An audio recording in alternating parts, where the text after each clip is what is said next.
અમેરિકાની બહાર ટ્રાવેલ કરીને પાછા ફરતા ગ્રીન કાર્ડ હોલ્ડર માટે હવે એરપોર્ટ પરની એન્ટ્રી માત્ર સામાન્ય ઇમિગ્રેશન પ્રક્રિયા નથી રહી. છેલ્લા કેટલાક સમયથી અમેરિકાના વિવિધ એરપોર્ટ પર રી એન્ટ્રી દરમિયાન ગ્રીન કાર્ડ ધારકોની વધુ સખ્ત તપાસ થવી હોવાના અહેવાલો સામે આવી રહ્યા છે, જેમના કારણે ખાસ કરીને ભારતીય અને ગુજરાતી સમુદાયમાં ચિંતા વધી હોય તેવું આપણે બધા જોઈ રહ્યા છીએ. હવે આગળ શું થશે તે તો જોવાનું જ રહેશે.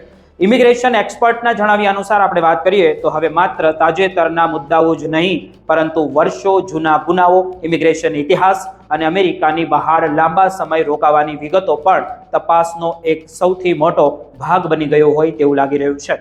એરપોર્ટ પર ઘણા લોકોને અલગ રૂમમાં લઈ જવાના સવાલો પૂછવામાં આવી રહ્યા છે, લઈ જાય છે અને અલગ અલગ પ્રશ્નો થવા લાગે છે અને યોગ્ય જવાબ ન આપી શકનારાઓને સામે કડક કાર્યવાહી થઈ શકે છે. કેટલાક કેસોમાં તો ગ્રીન કાર્ડ સરેન્ડર કરવા માટે પણ દબાણ કરવામાં આવી રહ્યું છે, સહી કરવા માટે બોલવામાં આવી રહ્યું છે. અને ઇમિગ્રેશન કાયદાના જાણકારો એવું જણાવે છે કે હાલ ખાસ કરીને 2 કેટેગરીના ગ્રીન કાર્ડ હોલ્ડર પર વધુ ધ્યાન આપવામાં આવી રહ્યું છે. પહેલી કેટેગરી છે અસાઇલમ દ્વારા ગ્રીન કાર્ડ મેળવનાર લોકોની અને બીજી છે SIJS એટલે કે સ્પેશિયલ ઇમિગ્રેટ્સ જુવેનાઇલ સ્ટેટસ હેઠળ ગ્રીન કાર્ડ મેળવનાર યુવક યુવતીઓની, જે છેલ્લા કેટલાક વર્ષોમાં હજારો ભારતીય યુવાનો આ કેટેગરી દ્વારા અમેરિકનમાં જે છે તે સ્થાયી થયા છે. જ્યારે આવા લોકો પહેલીવાર ઇન્ટરનેશનલ ટ્રાવેલ કરી પરત આવે છે ત્યારે તેમને ઘણીવાર સેકન્ડરી ઇન્સ્પેક્શનમાં મોકલવામાં આવી રહ્યા છે. પૂછપરછ દરમિયાન અધિકારીઓ ખાસ કરીને તપાસે છે કે ગ્રીન કાર્ડ મેળવતી વખતે આપવામાં આવેલી માહિતી, સ્ટોરી અથવા તો દાવા કેટલા સાચા હતા. જો જવાબોમાં ગેરસમજ, વિરોધાભાસ અથવા તો શંકાસ્પદ બાબતો જણાય તો મુશ્કેલી વધી શકે છે. જો કે ઇમિગ્રેશન નિષ્ણાંતો સ્પષ્ટ કહે છે કે સોશિયલ મીડિયામાં ચાલી રહેલી ઘણી વાતો વધારાયેલી અને ભય ફેલાવનારી હોઈ શકે છે. કેટલાક મેસેજમાં ગ્રીન કાર્ડ હોલ્ડરને સિટીઝનશીપ ન મળે ત્યાં સુધી અમેરિકાની બહાર જ જવાની સલાહ આપવામાં આવે છે. પરંતુ નિષ્ણાંતોના મતે સામાન્ય ગ્રીન કાર્ડ ધારકો માટે આવી ગભરાટની જરૂર નથી હોતી. જો લોકો ટૂંક પ્રવાસ કરે છે, જેમનું મુખ્ય રહેઠાણ અમેરિકા છે અને જેમના દેશ સાથે મજબૂત જોડાણ છે, તેઓ સામાન્ય રીતે સુરક્ષિત સ્થિતિમાં હોય છે.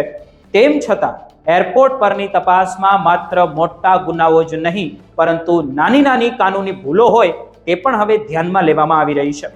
ગંભીર ટ્રાફિક ઉલ્લંઘન કર્યું હોય કે પછી મિસડિમેનર ચાર્જ અથવા તો ખાસ કરીને DUI એટલે કે નશાની હાલતમાં વાહન ચલાવવાના કેસમાં દોષિત લોકોને સેકન્ડરી ઇન્સ્પેક્શન માટે લઈ જવાની પૂરેપૂરી શક્યતા રહેલી છે.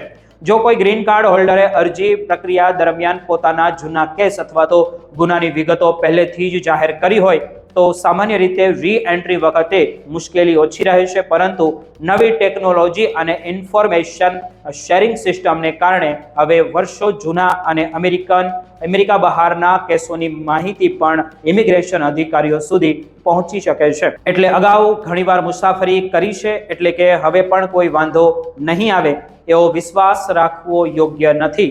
છતાં કાયદાકીય રીતે ગ્રીન કાર્ડ હોલ્ડરને મહત્વપૂર્ણ અધિકારો મળેલા છે અને સામાન્ય વિઝા ધારકની જેમ તેમને સીધા એરપોર્ટ પરથી ડિપોર્ટ કરી શકાતા નથી.